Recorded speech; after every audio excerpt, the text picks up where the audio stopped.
Hello दोस्तों, मेरा नाम विकास कुमार गुप्ता और आप लोगों का स्वागत करता हूं अपने यूट्यूब चैनल में। और ये है मेरा दूसरा सेक्शन जिसमें होगा कुछ फिजिक्स के वेक्टर से सवाल। तो पहला क्वेश्चन है, क्या दो वेक्टरों के सदिश गुणनफल का परिमाण ऋणात्मक हो सकता है? पहला ऑप्शन है हाँ, दूसरा है नहीं, तीसरा है पाई व 2 पाई के बीच हो सकता है और डी है पाई/2 से पाई के बीच हो सकता है। इसका सही जवाब है बी, क्योंकि जो दो वेक्टरों के सदिश गुणनफल है उसका मान आता है, जैसे मान लो कोई पहला वेक्टर है ए, दूसरा हो गया बी, तो इसका क्रॉस वेक्टर करेंगे तो ये हो जाएगा ए बी साइन थीटा, और इसका मान 0 to पाई के बीच जाता है। तो इसलिए ये 0 to पाई, ये मतलब कि फर्स्ट और दूसरे क्वाड्रेंट में पढ़ते हैं, इसलिए दोनों क्वाड्रेंट में साइन का मान पॉजिटिव होता है। इसलिए मतलब कि दो वेक्टरों के सदिश गुणनफल का परिमाण ऋणात्मक नहीं हो सकता। अगला क्वेश्चन, न्यूनतम कितने सदिशों का परिणामी शून्य हो सकता है? तो कम से कम 2 हो सकते हैं। अगला क्वेश्चन, एक ही तल में असमान सदिशों की न्यूनतम संख्या क्या हो जिनकी परिणामी शून्य हो? मान लो कोई है 3, कोई 2 और कोई 1।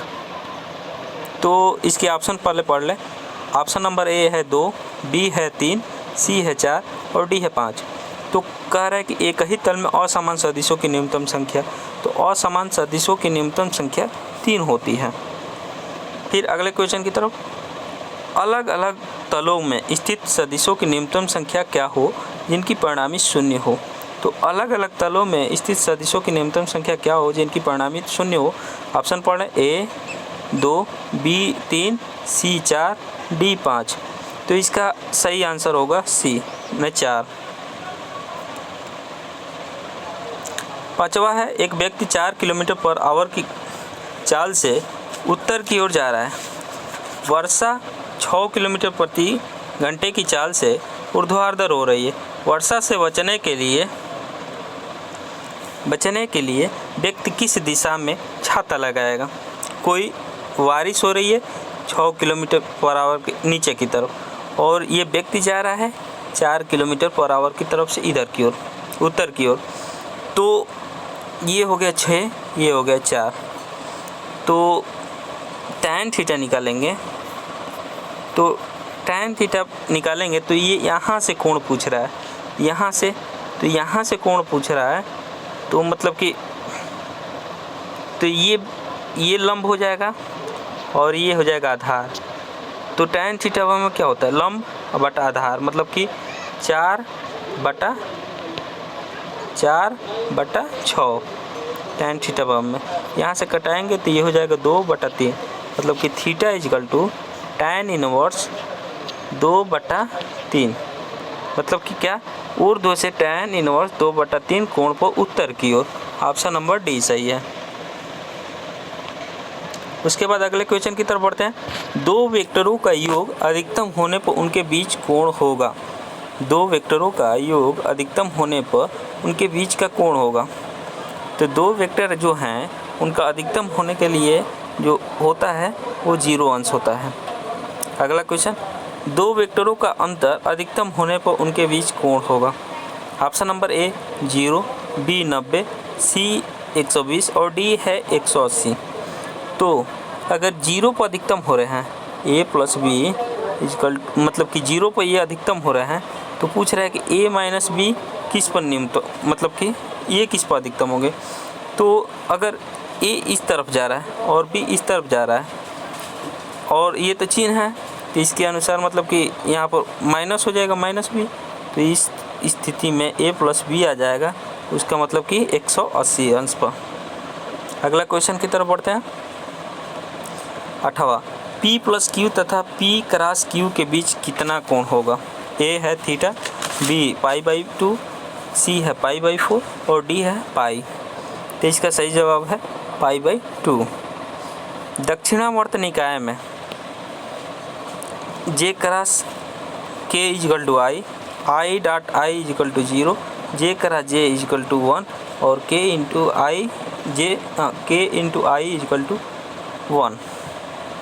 तो ये तो होता नहीं है, ये भी नहीं होता। जे का जे में होगा तो 0 होता है, और आई का आई में होता है तो 1 होता है। तो ये तो होगा नहीं, ये भी नहीं होगा। और k का आई में होगा तो यहाँ से जे आता है, ये भी नहीं होगा। इसका मतलब कि ये ऑप्शन सही है।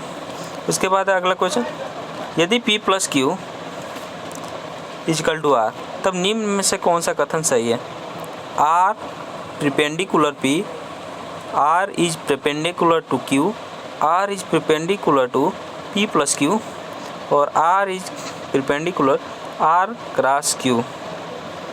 तो ऑप्शन नंबर डी गलत है, क्योंकि आर हो सकता है कि p के परपेंडिकुलर हो, या आर q के परपेंडिकुलर हो, या दोनों के परपेंडिकुलर हो।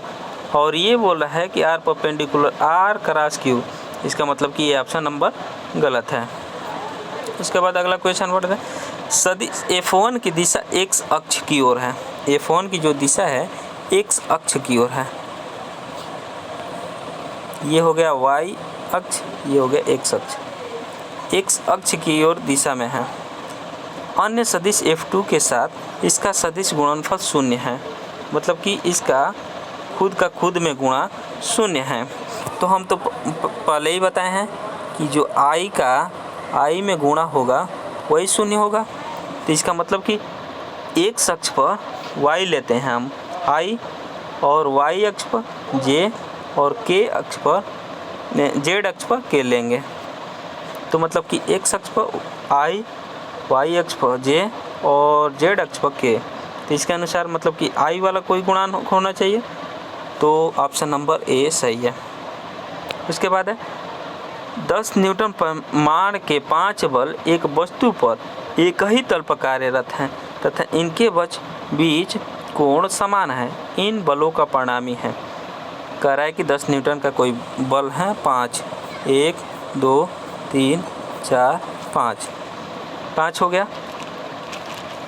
10 न्यूटन परिमाण के 5 बल एक बिंदु पर एक ही तल पर कार्यरत है तथा इनके बीच कोण जो है वो भी सेम है। तो पूछ रहा है कि इन बलों का परिणामी कितना होगा। तो इनका परिणामी 0 होगा, क्योंकि किसी भी बिंदु पर मतलब कि अगर जो थीटा हो 2n by pi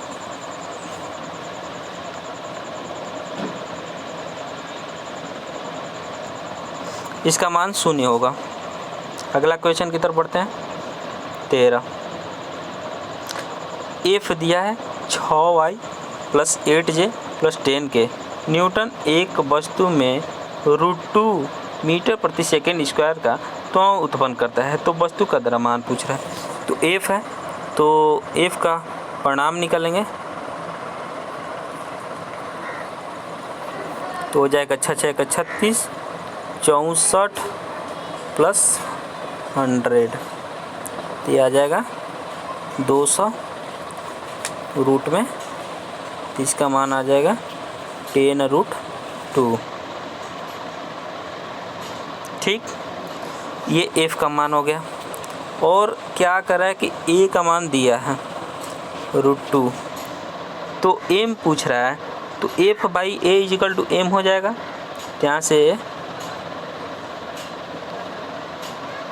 f 10√2 by √2 मतलब कि 10 आएगा। तो ऑप्शन नंबर सी सही है। ऑप्शन नंबर सी सही है। उसके बाद अगला क्वेश्चन है, सदिश वेक्टर ए दिया है 2y प्लस 3j तथा y अक्ष के बीच कोण पूछ रहा है। तो y अक्ष मतलब कि tan थीटा कर लेंगे। जैसे कोई हो गया, ये हो गया x एक्सिस, ये y एक्सिस, तो इसको ax कहते हैं और इसको ay। तो tan थीटा मतलब कि लंब बटा आधार, तो tan थीटा लंब ax मतलब कि i वाला गुणांक ax हो जाएगा। मतलब कि क्या लिखा है ये, tan थीटा tan थीटा मतलब ax मतलब कि 2/3 मतलब theta equal to tan inverse 2/3। Option number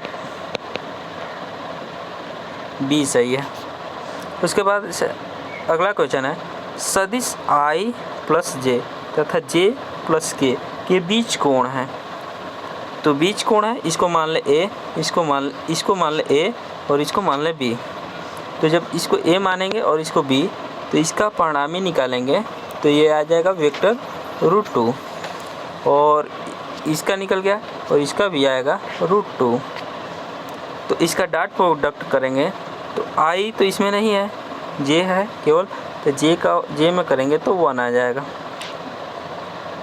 ठीक, 1 मिनट फिर से समझा रहे हैं।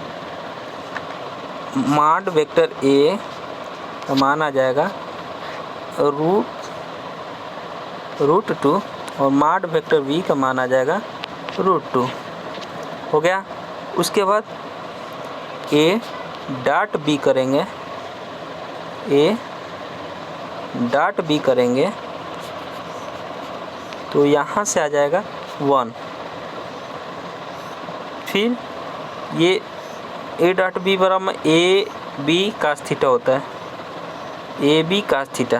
तो यहाँ से अगर cos थीटा करेंगे तो cos थीटा करेंगे तो a डॉट b मतलब कि 1/√2 गुणे √2, तो यहाँ से आ जाएगा 1/2 और 1/2 cos थीटा का कितना का मान होता है 60 अंश का, इसलिए ऑप्शन नंबर डी सही है।